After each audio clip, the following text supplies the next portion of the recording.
Good afternoon. Good afternoon, everyone. And can I warmly welcome you all to the 7th Dr. Kate Pretty lecture this evening. This is very special for me to introduce Michelle Mitchell, OBE, for a myriad of reasons. First of all, I wasn't sure that she would come tonight, because now she's hanging out with the King on the Today programme, on select committees, the real dynamic woman of the moment. And it gives me great pride, actually, because we've known each other for nearly 30 years, as a matter of fact. So nearly 30 years ago, we were young activists with an organisation called Charter 88. And back then we thought we could change the world. We really believed that we could. And it's interesting how our lives have been, because we started out 30 years ago and tried to weave a path, believing that we could change our world. And Michelle Mitchell, you truly have. You know, from them days back in the 90s to being appointed Government Affairs Advisor for the NSPCC. You were Head of Public Affairs at Age Concern.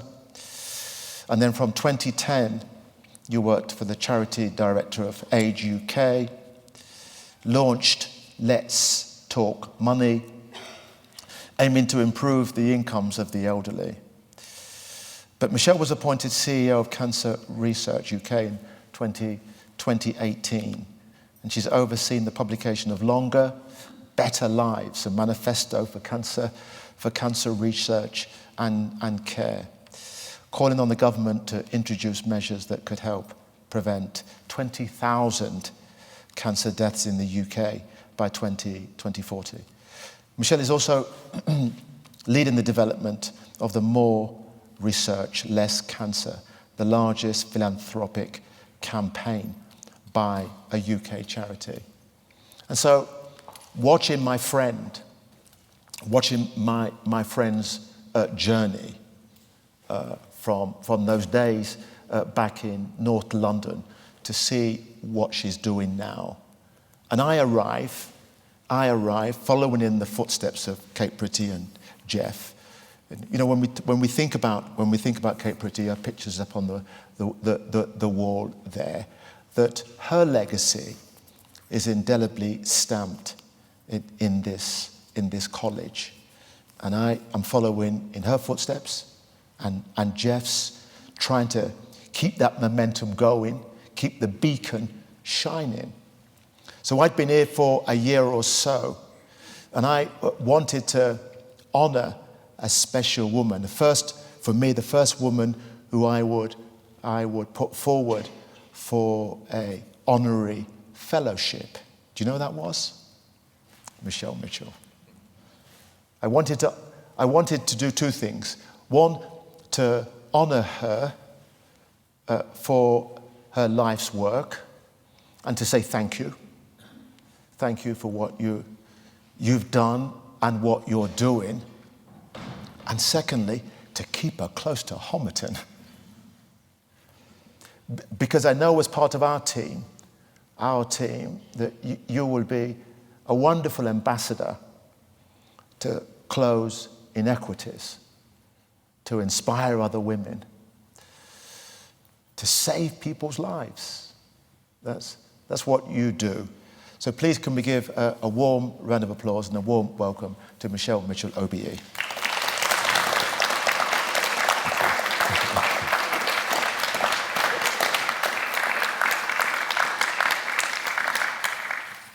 Well, thank you, Simon, for that introduction. And I don't know how you feel, but I think I got off really lightly because he has known me for 30 years and I was slightly holding my breath about what he was really going to tell you about me. So thank you for that cordial and respectful introduction, Simon. It could have been more interesting. We did meet nearly 30 years ago, didn't we, at Operation Black Vote when you were leading the charge there as well. And we've had many a conversation since that time. I've also learned about Simon a number of things. I won't reveal many of them, but I will reveal that I was quite surprised about your desert island disc choices, Simon. I mean, we have a lot in common, but we don't share the same musical tastes. If you haven't listened, one of his tracks was a rave mix by Titanium, which I admit was a bit of a surprise to me. But what you won't feel is a surprise is that Simon is an absolutely huge asset to the prestigious college and university, and I was absolutely delighted when you asked me to join as an honorary fellow in June 2023. I also wanted to acknowledge another honorary fellow here at Homerton who's directly in my eyesight, and he's squinting at me saying, no, don't do this. But as I'm sure you'll know, Boris, who's here, previous Vice-Chancellor of Cambridge University, also gave the inaugural Kate Pretty Lecture in 2017, and the topic then, Boris, was on the Cambridge of tomorrow. Boris was a leading clinician scientist, CEO of the Medical Research Council, Deputy Rector of Imperial, and probably most important to me was my boss for 5 years at Cancer Research UK, where he was chairman and supported me and gave me the most incredible counsel over that 5 years, and that continues outside the formal role. And so one of the things that I reflect on is how funny life is. I mean, it's quite curious that two people I greatly admire, Simon and Boris, from very different chapters in my life, have brought me to Homerton. And I think that highlights some excellent alchemy about this very special place. I'd also like to welcome Dr. Kate Pretty, CBE, this evening. As you all know, Kate has played an instrumental role in the history of this college, and it's my honour to give this lecture, and thank you for coming this evening. So briefly touching on my background, like Simon and Boris, I was the first in my family to go to university. My absolutely lovely, lovely parents would often remark, and I'll do my mother's Northern Irish accent, you'll need glasses if you read so much. I was a bookish child. They were not expecting me to be so bookish, but they were full of love and encouragement, and when they were both alive, my mother and father supported me in every way you could possibly imagine. I think they'd be quite surprised about me standing here today. But growing up in Merseyside in the 1980s, I was very, very interested in the social and economic issues of the day, both big and small. And it gave me a great sense, if you go back to that period, the 80s in the north, the importance of new ideas and ways to create a better, fairer society, a more sustainable world, country, and critically, local communities. So for me, it's no surprise that my interests and passions have taken me on a path of 30 years into the charitable sector. Now, charities have long been an integral part of civil society, and I would argue the fabric of our nation. They've played a critical role, an impact on the planet, on human health, happiness, and their impact has been profound. Although this isn't often credibly communicated or well understood. Now, the history of charitable giving in the UK dates back over 1,000 years, and for many centuries was a religious activity that made up an important part of the Christian faith. In more recent times, we can point to the establishment of the Charity Commission in 1853 as an important milestone in the history of UK charities, as well as Lord Nathan's report on government policy on charity trusts in the 1950s. Now, this report highlighted in the accompanying white paper the law and practice of charitable trusts were integral to society, and they introduced the introduction of a Charities Act, and it shone a light on the importance of charities. In his speech, Lord Nathan said in the House of Lords, citing the words of Lord Samuel from a decade earlier, the need for the encouragement of voluntary action to promote social progress is absolutely essential for the country.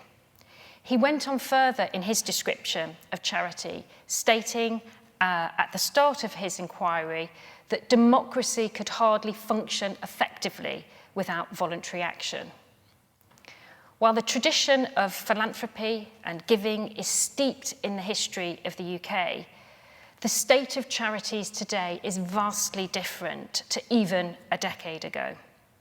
The charity sector is dealing with a rate of change that hasn't been previously experienced before. This was particularly pertinent during and after the period of COVID. And this isn't unique to charities. In fact, it was a theme that was shone through the previous 2 Cape Pretty lectures delivered by Sunita Alain and Professor Stephen Toop. But as the Charity Aid Foundation noted last year, charities have often been at the forefront of dealing with the early impacts of economic and societal shifts. And in the past few years alone, the direct impact of the cost of living crisis and increased inflation has had a huge impact on charities. So considering these factors, it's quite remarkable that the UK Giving Report from the Charities Aid Foundation showed the UK public donated £13.9 billion to charity in 2023. So while charity donations are back on the road to recovery after a hole that was caused by COVID, in recent years, a great deal of work has gone into, across the charity sector, in better articulating the social impact and the economic impact and value of charities. And I would argue that charities don't have an inalienable right to exist. They must always work hard to retain their reputation and their trust. And they have to demonstrate how the funds they raise make an impact on countless lives if people are going to continue to trust them and to give their hard-earned or hard-saved money to them. Notwithstanding, charities cannot be taken for granted either, particularly at a time when we're seeing right across the charity sector closures of charities and the reduction of their charitable purposes and services at a time of great need in the United Kingdom. Now, I wanted to share with you the story of an incredible young woman, Rosie Jarman, who sadly died of cancer in 2022, aged just 15. Now, I haven't met Catherine yet. I don't know if she's in the audience. Hello, Catherine. Thank you for coming, and thank you for the permission to talk about this. I know you wanted me as an alumni of this college to raise this story and your experience, so thank you, Catherine. Rosie was unexpectedly diagnosed with an exceptionally rare cardiac cancer in 2021. She was only one of 35 people worldwide to be diagnosed with this form of cancer, with only 5 of those people being children. She underwent 9 months of grueling treatment including major open heart surgery, adult grade chemotherapy, proton beam therapy. But during her radiation treatment, Rosie developed 3 incurable brain tumours and passed away shortly afterwards. Despite everything Rosie had to go through, she found the strength to write a journal and a research book during her journey. And that was to educate others and raise money for many charities that supported her, including, thank you, Cancer Research UK. And her journal has now been turned into a book named A Mountain in My Heart. And Rosie's family are working with the Evelina Children's Hospital in London to help develop their future paediatric oncology provisions. Now, Rosie's story, feeling a little bit, Rosie's story is a very sad one, but I hope you agree it's an incredibly important one. And I'm so grateful, Catherine, to you and your family for sharing this, because it really helps shine a light on the role of charities. And it also highlights why Cancer Research UK exists. It exists to beat cancer so that people can live longer, better lives, free from the fear of cancer, and so that fewer families and loved ones are impacted by the disease. Now, Cancer Research UK is a serious business, isn't it, Boris?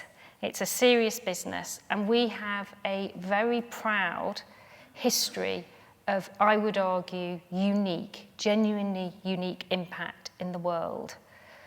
And we can expect that the support that previous generations have given will be played back to future generations, and the investment that is made will pay dividends for decades to come. Now, Cancer Research UK was formed in 2002, but our history goes back a lot further with our predecessor organisations, over 120 years, with the establishment of the Imperial Cancer Research Fund in 1902. So in 2022, the charity celebrated both its 20th and its 120th anniversary, and this provided us with the perfect opportunity to look back and look forward. And we wanted to really understand what's the difference, what's the impact we've made over the last 20 and 120 years. And so we brought together the story of our impact, and it is an impressive one. In the 20s, our scientists pioneered early radiotherapy. In the 40s, our researchers played a key part in kickstarting the era of chemotherapy. In the 80s and 90s, we were at the forefront in the development of a new drug and drugs to beat brain tumours, breast cancers, and prostate cancer. And in the 21st century, we helped prove the link between tobacco and cancer and have shown the value of screening and early detection. So our impact as a charity has been fundamental. We have played a critical role over the last 40 years in seeing cancer survival in the United Kingdom double. So in the 70s when I was born, I know you don't believe that. I know you think it's the 80s. No, in the 70s, when I was born, 1 in 4 people survived their disease for 10 years or more. Today, it's 2 in 4 survive. Now, our independence from government allows us to plan in the long term and to take greater risks, to innovate and plan beyond what can feel at times like the boom and bust cycle of politics. Progress in cancer research doesn't take months, it takes years and it takes decades. So the ability to have this long-term perspective, to take risks, to innovate, and to do that in an independent way I would argue has been some of the critical ingredients of our success over many years. And to give you one example, very powerful one, was our groundbreaking work on cervical cancer and the HPV virus, and then the development of a vaccine. 50 years ago, in 1974, a Cancer Research UK researcher, Valerie Beryl, first suggested that cervical cancer might be linked to an infection. In the 80s and 90s, scientists in Germany uncovered the link between HPV and cervical cancer. But it took a Cancer Research UK scientist, Professor Pito's team, to find that virtually all cervical cancer samples contained the virus, and showed that HPV infection was the trigger for cervical cancer. It was and still is the strongest link between a single cause and a specific cancer. Our scientists in Glasgow first suggested that vaccines could be effective against this type of virus, and that led to the UK's first human trial of HPV vaccine in the early 2000s. Trials like this set the stage for the HPV vaccination program, which began in 2008. And Professor Peter Sassini in 2021 demonstrated that this program had reduced cervical cancer rates by almost 90% in the girls who were first vaccinated in the early 2000s. Almost 90%. And this has led both NHS England, the World Health Organization, to set a mission about eliminating cervical cancer as a public health issue, both here and around the world. Well, if that's not impact, I really don't know what is. But we've found as a charity that it's not just good enough to talk about your impact. It's essential to talk about your impact, but you have to increasingly talk about the economic impact as well that you're having as a charity, not least to government, philanthropists, and partners. So our primary impact, human impact, will always be our first motivation, always.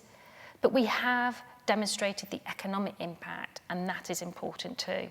We did research in 2020 that there was 1.8 billion of investment in cancer research from the charity, government, and industry sources. Investment generated more than £5 billion of economic impact. So that means, as well as the moral case, there's an economic case. For every £1 invested in cancer research, it generates £2.80 in economic benefits. Now, we have a commercial arm called Cancer Research UK Horizons because we protect the intellectual property of our researchers. And they have raised over £3 billion in external investments to support the translation of research into new tests and treatments. And then we recycle those profits back into research and to supporting our scientists. And these wider impacts, as I said, strengthen the case we need to make to government, to philanthropy, to partners about why they should continue at a greater scale, which I'll come on to invest in discovery science and medical research and the translation of that research so that whole life science and university ecostructure is supported and invested in. Now, what makes Cancer Research UK unique is our size and our scale, as well as, of course, our extremely high quality scientists, clinicians, and researchers. We fund through you, let me add, when I say we, I mean you and all the people in the country who support us. 50% of nearly all publicly funded cancer research, 50% is funded by Cancer Research UK. We're powered by the work of our world-class research network, made up over 4,000 researchers, clinicians, scientists, doctors, nurses. We have 4,000 staff split between our shops, which I'm sure you go to, and the people who help set the research strategy, give information to patients, and influence government and raise the money that powers our research funding.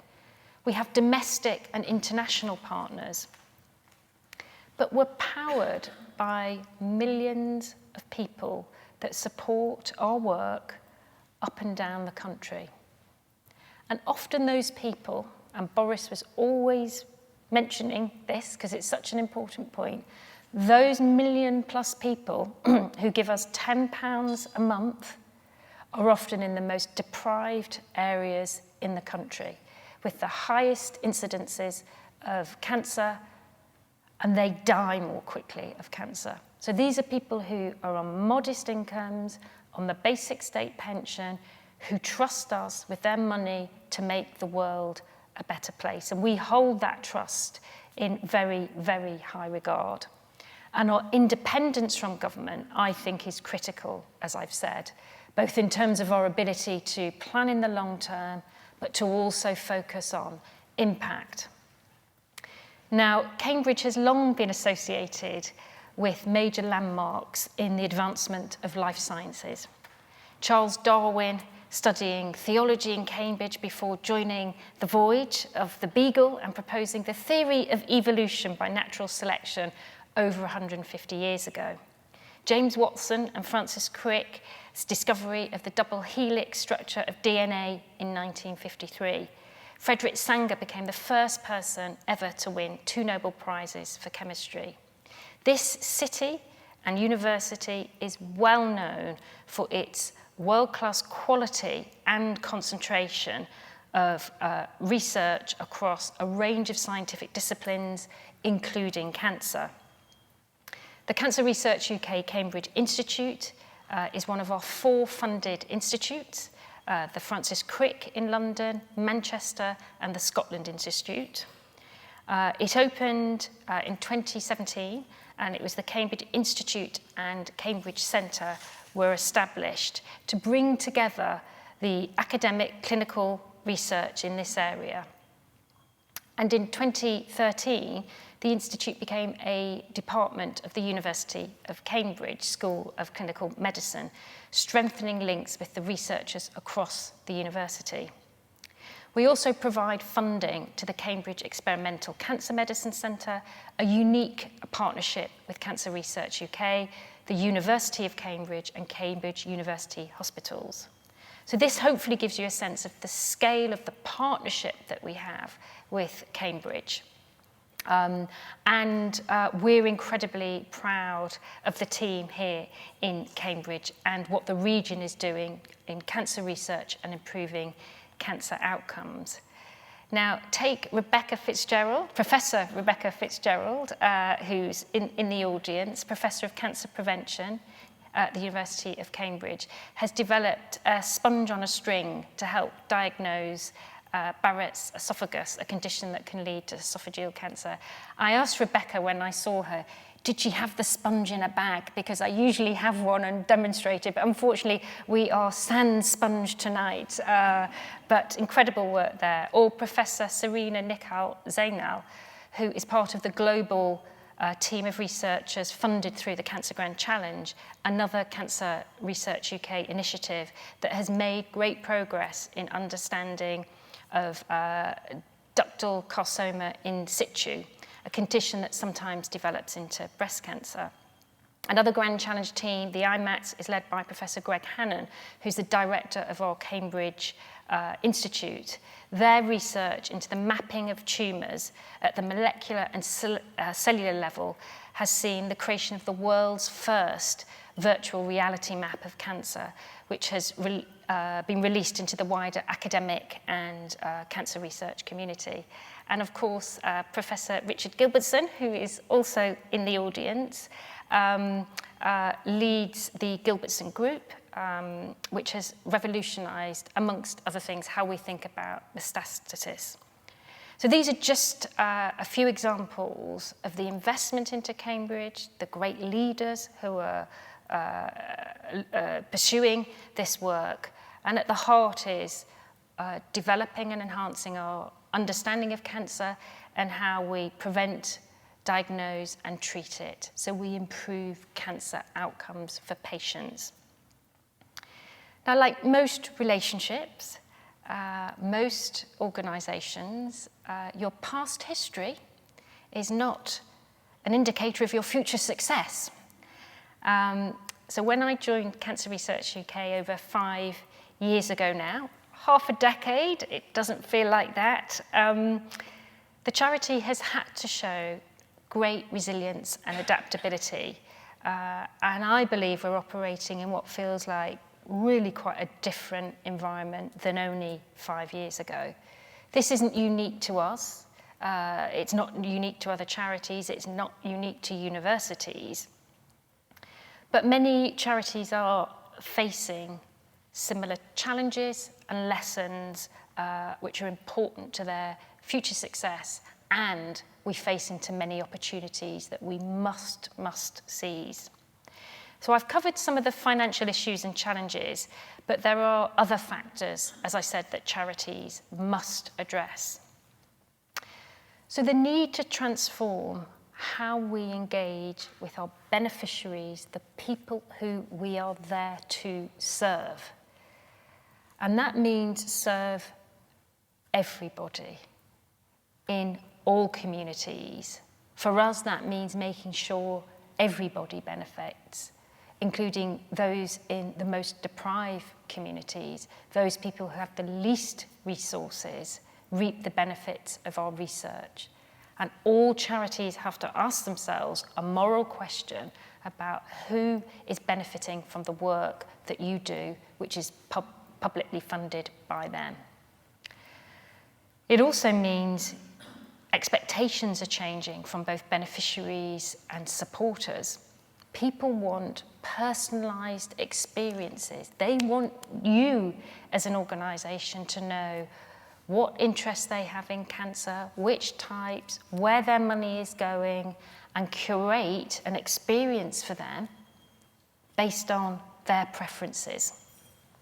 And that requires charities to change the way in which they operate and invest significantly in the data and digital transformations that are happening in all other sectors. We face big macro financial challenges, but we have to ensure we're operating more efficiently, more effectively, and sustainably. And we have to seize the opportunities that the new advances in technology and data present, not just in cancer research, but how we run our own organisations. But most clearly for me, when I think about our future success and the success of other charities, is that we have to partner and we have to collaborate. It's critical. We cannot achieve our mission, our goals, however big we are, or small, on our own. So for us at Cancer Research UK, that means working with universities, including here at Cambridge, at a strategic level, with government, with industry, with research partners, with the NHS, with cancer patients, their families and loved ones, to ensure that we collectively see the improvements in cancer survival increase. We cannot accept a stalling of progress in the improvement of cancer survival. Now, we've seen a number of initiatives and success. One example is something called the Cancer Grand Challenges. We've been able to attract the best researchers that transcend global boundaries to focus on some of the biggest, most thorny, difficult issues in cancer research. And in March, we co-funded 5 new global teams made up of 45 institutions and comprising 12 different countries across Europe, America, North America, Asia, and Africa. That's not just good because of the science, but go back to the point of partnership. We have been able to raise 70% of the funding for that program through new partnerships and philanthropic giving, with organisations who are like-minded, like the National Cancer Institute in the US, and foundations and philanthropists who believe in this mission. The Cancer Grand Challenge community now comprises more than 1,200 investigators and collaborators from over 16 teams from across the world. So we're thinking here how we can unite scientists to deepen our understanding of cancer and accelerate progress for patients much more quickly. Another priority for our charity in recent years has been our policy and influencing work. And we identified a number of years ago we had to strengthen that programme of work to have a more strategic relationship with government. Now, the last 5 years have been very tumultuous, we would say. It's not been a smooth pathway. We've had the economic downturn, Brexit, COVID, an interesting budget, a few prime ministers, and an inflationary environment. All of those things together, for us, has meant it's been difficult to do serious business with government. And in fact, in relation to our portfolio on science, rather than health, we have had better fortune in persuading, demonstrating the value of our partnership to the US government, who have come forward with a £250 million partnership for Cancer Grand Challenge, and more recently, the French government, who contributed 20 million to this programme. Now, historically, Cancer Research UK has received very little government funding, and our research, and excluding research funded by industry charities, we fund 62% of cancer research in the country. So that's combining publicly funded, all of the cancer research funded by charities. This is compared to 38% of government funding. You go to the US, those numbers are different. So think about that for a moment. Think about that for a moment. Last year, we published our Longer, Better Lives, a manifesto for care and research, which set out the measures and commitments for any next government. At the top goal is how we can prevent 20,000 cancer deaths every year by 2040. And we set out 5 missions over what would be 2 terms of any government: to rebuild the UK's global position in research, to prevent thousands more cancer deaths, to diagnose cancers earlier and reduce inequalities, to bring tests and treatments and innovations to patients more quickly, and critically, to build a national movement to beat cancer together. Now, part of that work also modelled forward cancer research funding. Now, if we keep all things as they are, we are anticipating over the next 10 years a 1 billion shortfall in real terms in cancer research funding. If you do that per capita, it's 2 billion. And when people say there's too much money going into cancer research, per capita, it's 3rd or 4th behind a number of other conditions. Now, why this is important is we are calling on the government to set a target for its first 100 days to lead the G7 in research intensity, so that we get continued investment and making the UK an attractive research destination. I don't believe we can or should let a core competency in this country, which is our brilliant discovery and cancer research, wither on the vine or go into a steady decline. We must be able to attract the very best researchers from all around the world to the United Kingdom. And many of our research institute directors and centre leaders would say that has got more rather than difficult, rather than less difficult in the last 5 years. We're not saying government has to solve all the problems, not at all. We want a government that backs science and innovation and universities and works with charities alongside industry and philanthropy. We, like many charities, use our influence to affect public policy. And with previous campaigns by Cancer Research UK and other organisations, they've led to some pretty big changes, including the smoking ban in the UK in 2007, which helped decrease smoking rates. And just over a fortnight ago, MPs voted to back the government's plans to create a smoke-free generation by restricting the sale of cigarettes among future generations. On Tuesday, I gave evidence to the Tobacco and Vapes Public Bill Committee. And I can tell you, in that committee, there was overwhelming support. And the second reading saw, while some abstentions and some votes against, the majority of parliamentarians in the Commons have voted for it, including in the Conservative Party. We have seen a significant shift for this support. And I believe there's such recognition now, today, that the impact of smoking, which let's not forget is the biggest single driver of death, ill health and disability in the country, that 2/3 of people who smoke and use the product as intended die. 2/3 of people who use tobacco products die as a consequence.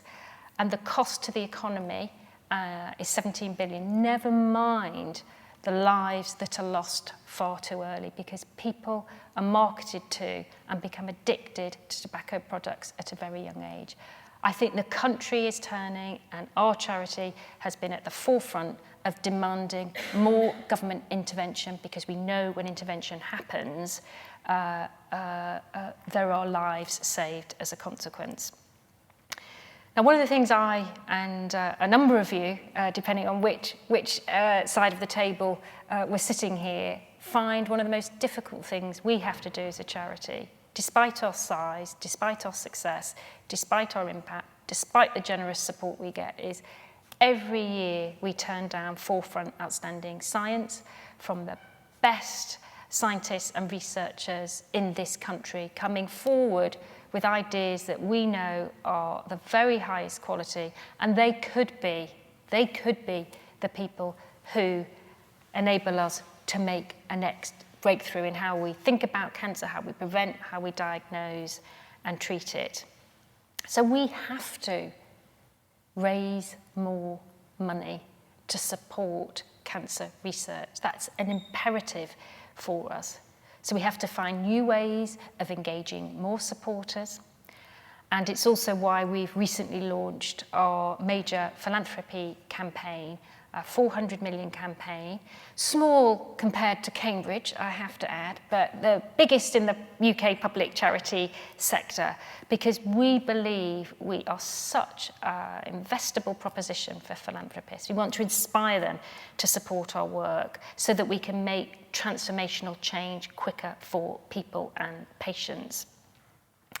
Now, I mentioned when I was younger, I was quite bookish. I was something else as well. I mean, I wasn't afraid to think big. I spent probably the period of 7 till 12 imagining with great confidence, actually, that I could achieve a perfect 10 on the asymmetric bars in gymnastics like Nadia Comaneci. I had no doubt I was going to achieve this, but as I've got older, I've slightly matched my aspiration and ill-placed confidence at 9 with some ability. But I haven't lost the ability to think big about the changes that we need to make in the world and in this country. So we have to ask ourselves, what will the future be?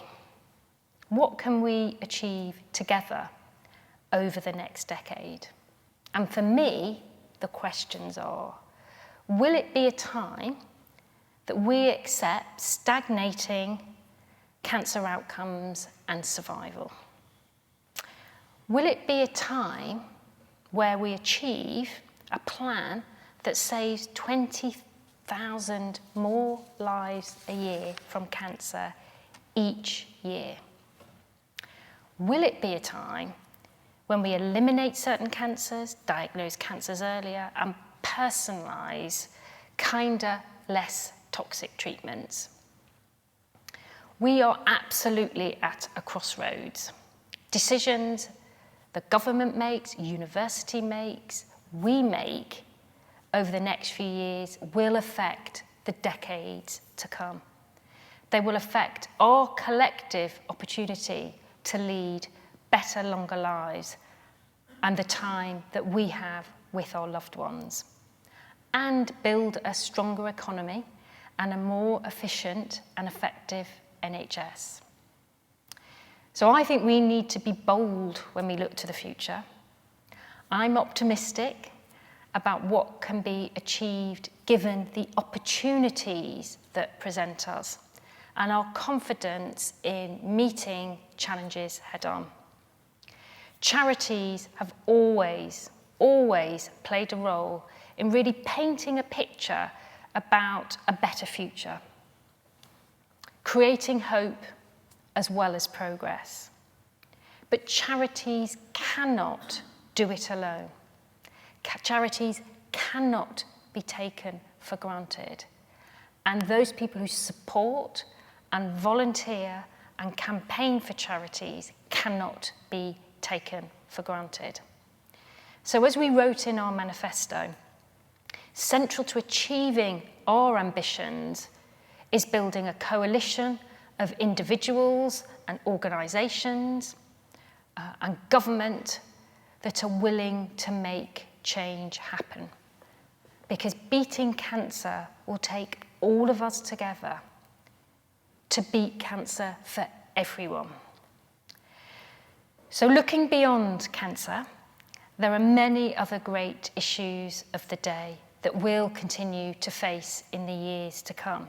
Whether it's climate change, human health, sustainable economic growth, the advances in technology, the growing inequality, all issues that we need to face, and the declining opportunity for many communities.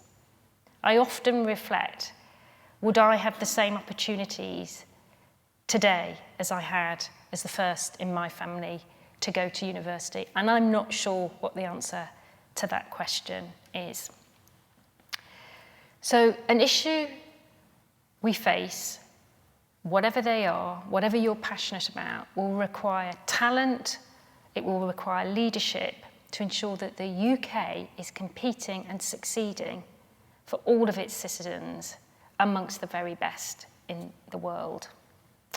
And it's an area where Homerton College, because of the college, I think through its Changemakers programme, will continue to make a huge difference.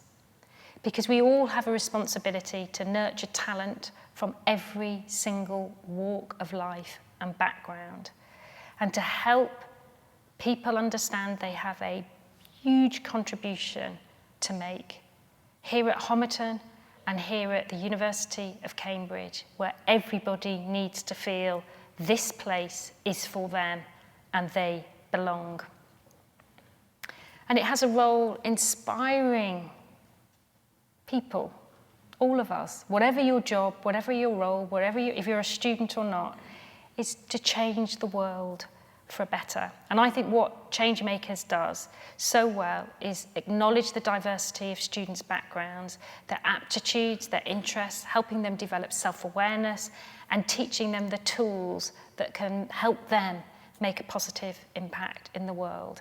I have the great fortune of working and volunteering with many young people, and I talk to them at length, and I find them inspiring. I get a huge amount of energy from them. I don't think I understand TikTok and their musical tastes of Taylor Swift, but, you know, on the passion and the mission and the energy and their vision for the world, yes, I can get that. I've got to work a bit harder on modern day music. So I would just wish to end by thanking you for taking on the responsibility to nurture your students and staff, and thank you for helping them find their voice. It's a very important thing to do, to help people find their voice and make their contribution to our society. So please keep going. Keep inspiring the next generation of future scientists, researchers, clinicians, entrepreneurs, fundraisers, volunteers, charity workers, and so much more. Because when I think about our mission at Cancer Research UK, we cannot do it without the support of everybody.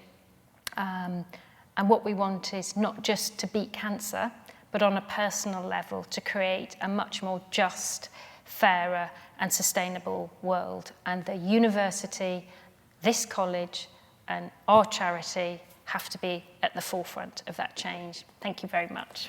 Okay.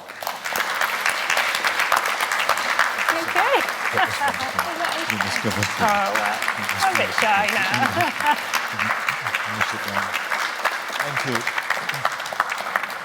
Thank you. Thank you so much, Michelle, for inspiring us with your journey, a wonderful journey, but also your passion to lead, passion to change, and clear passion to inspire. I have one question, if I may start with. It depends what it is. Where did you get this self-belief? Some may say audacity, sheer audacity, to believe that you can change the world. Where did that come from? Well, that's a very good question. I mean, the flippant answer is I grew up just outside Liverpool, and who doesn't think that from that area, you know, so with a little bit of rebelliousness as well. Right. But, I mean, it sounds very grand to change the world. I think I just believe that the world can be a better place, our country can be a better place, our communities can be a better place. And often it's the voices at the periphery of society who are trying to paint what that could be. Right. And I have views on that, but I suppose I'm quite practical and pragmatic and organised as well, so I can organise myself to achieve concrete goals. And then I really do like people. I love people from very different backgrounds. I get very energised, inspired by what people can do together. Sure. So I think it's that combination of a belief in big change, right, pragmatic and organised, and then I do really love building teams, right, being part of teams, learning from other people. And I suppose those three things maybe have helped me. But in reality, you've navigated in a male-dominated world when we were together in politics, in social activism, in institutions, and yet you still found your voice to demand to be listened to. I mean, we have a lot of women here, a lot of young women here, who see you on TV, who see you conversing with the King, and they say, I mean, I'm sure they would like to know, what elements can they take from your journey that will empower them to believe, not just believe, but achieve? Well, I would start with, I have had the great fortune of having incredible leaders who have supported me and line managed me, and he won't like it. But Boris, I would say, how would I say this? Boris perhaps saw something in me Yep. in the role that I went for at Cancer Research UK. It was a very big step up from being the chief exec of the Multiple Sclerosis Society, although I had been on the board of NHS England and, good track record in many other areas. But what Boris did, which was essential for me, and this is what happens if you have a great mentor, line manager, friend, Yep.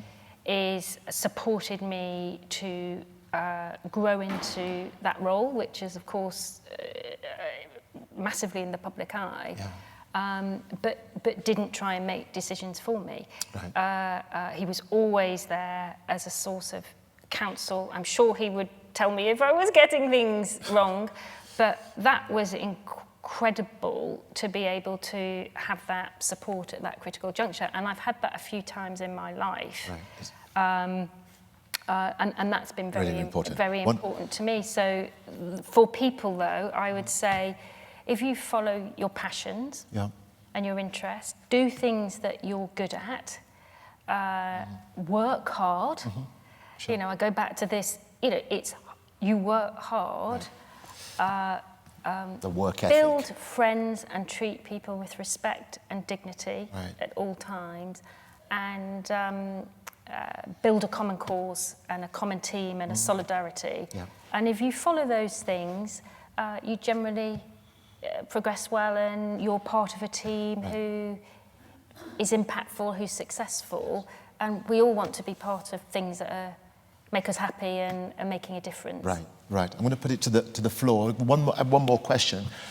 Knowing your background and your desire to close social and racial inequities, what role do you see cancer research playing in closing some of those health inequities that persist in our society? Well, I think I'd start with when we rewrote our new strategy a couple of years ago. It seemed like a small thing, but it wasn't. It was the first time we had said as an organisation, beating cancer means beating cancer for everyone. Right. And what we have developed over the last 3 years is a comprehensive equality, diversity and inclusion strategy, which isn't just about how we employ our people fairly and support people to belong and be involved. It's also at the heart of our research strategy, what we fund.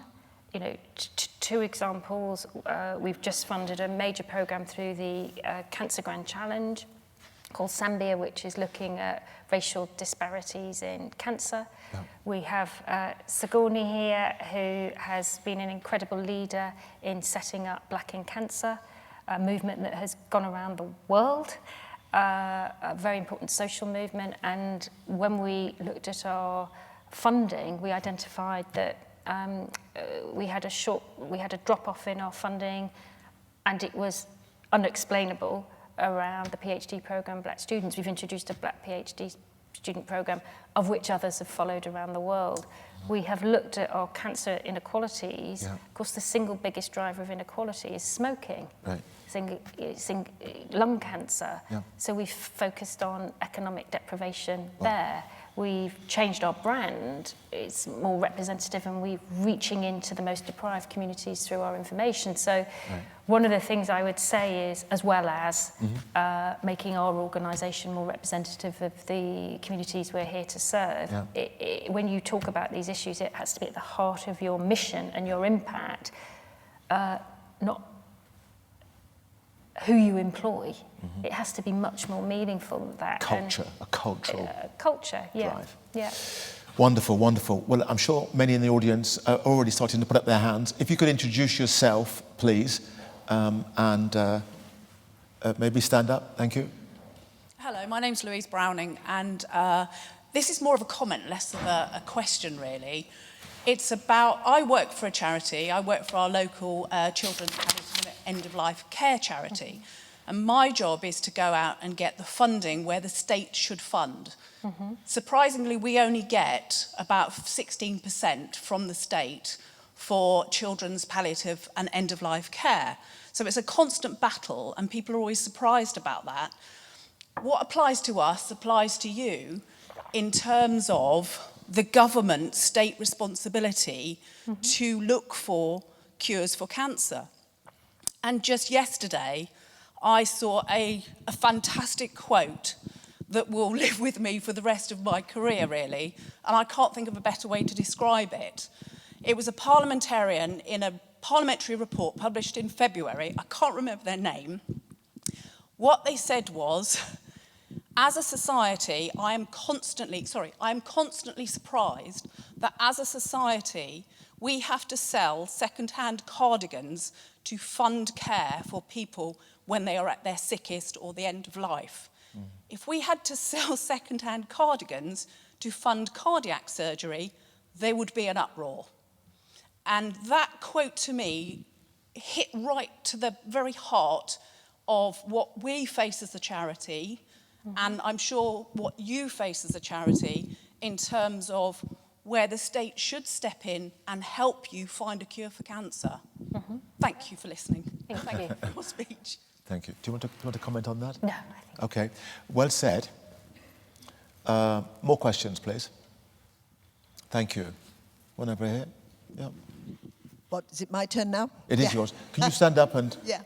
My name's Patty Randall, and I have run not a charity, but an organisation for about 40 years. And part of my work, it's really to protect infant and young child health from big corporations. And I've worked a lot with many NGOs from all over the world. I do a lot with WHO. And we look at conflicts of interest being a really, really important issue to tackle. And I just wondered what red lines do you have? What do you say, no, we cannot go there, because this will affect where we look, where we do our research. The lines have shifted now. People didn't know about ultra-processed foods, they didn't know about all sorts of things. It took ages to learn about tobacco. Right. So do you have safeguards for cancer, UK, isn't it? Your cancer research, sure. UK. But it's a really big problem, isn't it, actually knowing where you stand with health-harming industries? Well, if you think one of the themes I was seeking to articulate was our reputation and trust in us is absolutely critical. We were, decades ago, one of the first charities to exempt tobacco from our investments and our pensions. We do not accept or interact with the tobacco industry or companies who do. But our governance goes much, much further than that. So you can imagine, very rigorous conflict of interest policies across every level. We have, like this university, I suspect, incredibly rigorous processes on who you accept money from, which corporate partners which you will work with. We have great rigor in understanding our commitments around human slavery and our supply chain. So there are many, many levels which I can assure you have great scrutiny, Cancer Research UK, and rightly so. I mean, the other area I would add, of course, is we live in changing times. As our evidence base and our knowledge changes, we change too. So more recently, we shifted all of our investment portfolio to an ESG portfolio. And I suspect in future, some of the debates will be about, as you say, ultra-processed food companies who promote that. And we'll constantly have a review and a live discussion about where we stand on a range of issues, whilst balancing our legal requirement. You have to have a very good reason to turn down money as a charity as well. Right. So you're constantly balancing those two things. So we all saw Tuesday, I think it was, that the King's first public engagement was to go and see you at not me personally, but UCL and to talk cancer, which has a personal impact. And tell me now, what do you see going forward? That relationship with the King and how he might be an ambassador, well, he already is in terms of talking about his illness, but closely working with him. So, I mean, the first thing is we are very respectful about how the King chooses to, as we are with Princess Catherine, talk about their own diagnosis for every single one of us. It's up to the individual about how they choose to talk about it and what they choose to share. I think what we've seen in response to the King sharing his diagnosis and a little bit on Tuesday sharing more of his experiences and feelings is really a very strong outpouring from people with cancer, their families, the general public, about the importance and solidarity of sharing that. You know, cancer is an issue that affects us all. Sure. It's a great leveller. Yes. The second is using his role to shine a light on cancer. We saw a 33% increase in people coming to us for information. Right. We have 28 million people a year, unique visitors come to us for information. And then... Is there a particular challenge with men coming forward, or men of a particular age, or men in general? There's a particular challenge with men going to the doctors around signs and symptoms. They tend to be more hesitant. But then with the King, he, through some dialogue... arm twisting? No, just a few suggestions. Chose to go to UCLH to meet cancer patients at the Macmillan Centre. Very good friends of ours, of course. Our chief clinician, Charlie Swanton, shared some of his work on Tracer X. And then the King spoke about the importance of early diagnosis, and we'll be taking forward a range of ideas about how we can work with him as our patron, because what he did was bring forward the announcement of becoming a patron for Cancer Research UK. Wow. And has expressed a real interest in the research innovation. And I think it's taking, in his own words, not mine, I wouldn't speak for him, but he's taking great comfort in the extremely warm response he's getting from people as he himself is going through this. But it's an opportunity, I think, to shine a light, to convene, and to help build support across a broad spectrum of society to make greater progress on research and cancer outcomes. Yes. Putting politics aside for a second, when I talk about Michael Gove, that he has said that he believes that Cambridge is the most important city in the country right now, not least because of the biomedical centre and all that's going on, and Homerton College, of course. What role do you see cancer research playing in this conversation that sees Cambridge at the epicentre of growth in this area and serving, economically serving, medically serving, scientifically serving? Where does Cancer Research UK sit in that big vision? Well, I hope that we are considered. I think we are as not just I think first or second major funder to Cambridge, if you think about it in those terms, but as a strategic partner in what is an incredibly exciting and ambitious plan right across the life sciences sector, the university, charities, industry, the hospital here, with new investments being led, not least in the Cambridge Cancer Centre. What this gives is the huge potential for Cambridge to continue to be an incredibly exciting place, but compete with the best ecosystems in the world. In the world, of course, which it does now, but it's got to retain that and grow that. Not rest on its laurels. Not rest on it. And I think then the additional thing is, and then because of this incredible investment, what we have to also see in Cambridge, which all of the leaders call for here, is the translation of this excellence into improved cancer outcomes for everybody here in the region. And if you look across the region, there's great diversity in Inequity too. Inequity. So it's also about not only competing in the world, being excellent, the epicenter.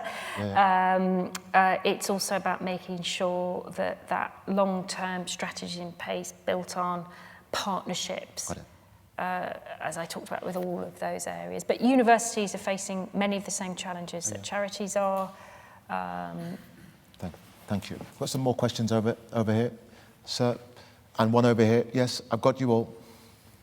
Hi, Richard Gilbertson. I direct the COEK Cambridge Centre, so thank you for your support, Michelle.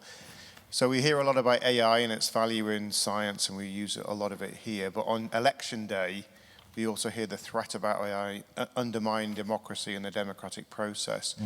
What do charities see as a threat from AI, for example, affecting their integrity or even simply the logistics of giving? Good question. Yeah. So if you take information provision, so we provide expert information on cancer to people who have signs and symptoms or are diagnosed with cancer. We are the most trusted source of that information. It is incredibly rigorous and evidence-based and fact-checked. If we put all that information out into ChatGPT, it could be polluted and used inaccurately. So when you look at information provision, the importance of evidence and facts for people, being very careful about the expertise that we have to millions of people is critical, which is why we haven't just loaded all of our stuff and let others use it on our behalf, because accurate evidence-based information in an era of disinformation is incredibly problematic. Do you worry though? Do you worry, about being hacked? Do you worry about people with an agenda, with big business wanting to push products, and including cigarettes, that you could be infiltrated and used by AI? So I would say,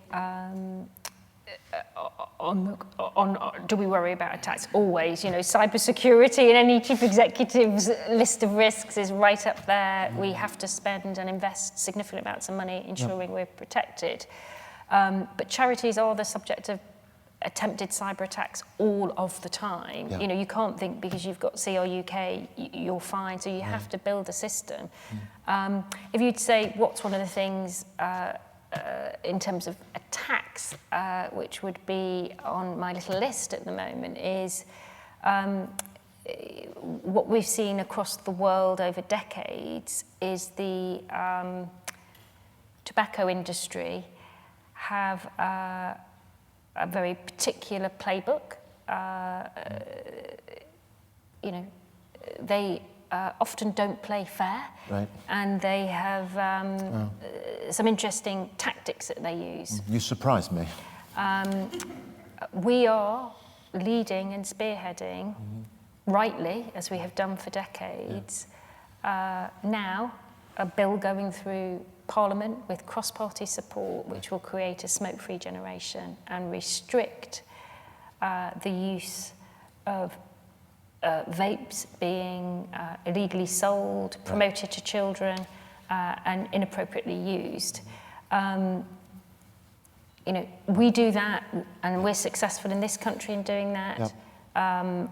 It could be a spearhead for Europe and other countries. So I don't suspect there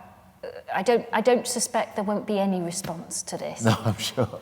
So you've got your flap jacket on and hard hat ready. We've got two more questions. One here, and both in almost the same line. I know you said one, Sally, but I'm going to squeeze two. Put your hand up again, please. One there, and the gentleman. Yes, you've got the mic. Sir, please stand up. Introduce yourself. The floor is yours. I'm John Gray. I was the former vice principal of the college under Kate Britty's inspirational leadership when she was laying the foundations for our entry to the university. I'm also the personal beneficiary of probably at least 2 cancer research funded research projects, as I've had 2 bouts. You must be good then. As I've had 2 bouts of cancer, and it's possible to trace some of the things that you have been talking about to the treatment that I've received at Addenbrooke's Hospital. But my question is this. We've made impressive steps in this country in reducing, in improving cancer survival rates. But when you look at other countries, they've also made impressive steps. Better steps. I didn't say that. Yeah.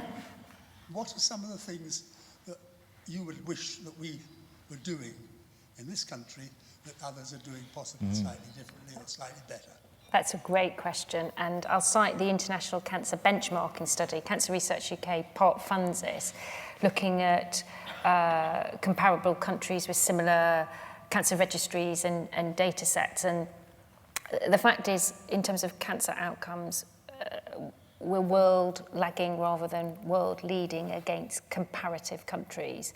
And whilst we've made great progress in the last 40 years, the rate of improvement is really slowing down now. Why is that? So there's several reasons. One of which is the UK population tends to be a bit more hesitant in coming forward with signs and symptoms of cancer. Right. We're diagnosing people later, so there's a huge shift that needs to be made in early diagnosis. When people either are being investigated for possible cancer or are diagnosed with cancer, we're facing huge waits in the NHS. We've seen, I think it's a 15-fold increase in those people waiting over 20 weeks. If you think how important weeks matter, all of the constitutional standards in cancer hadn't been met for nearly a decade up until very recently. And the things that are holding us back are workforce. We have 50% of vacancies now in radiotherapy and modern tests, modern equipment. So people are waiting now a huge amount of time for tests. So this is why we've proposed in our manifesto all of those steps. There's not one single silver bullet that's going to help us shift, but the evidence from other countries like Denmark is if you put these plans in place, you have a cancer strategy, you have united leadership, you can make leaps in improving and in saving lives. And that's why we're saying to the government they need a cancer strategy. I love the idea that the work that you're doing now links back to 30 years ago when we were in Charter 88 and putting together manifestos for government. So you've lost none of that, have you? No. A final question, please.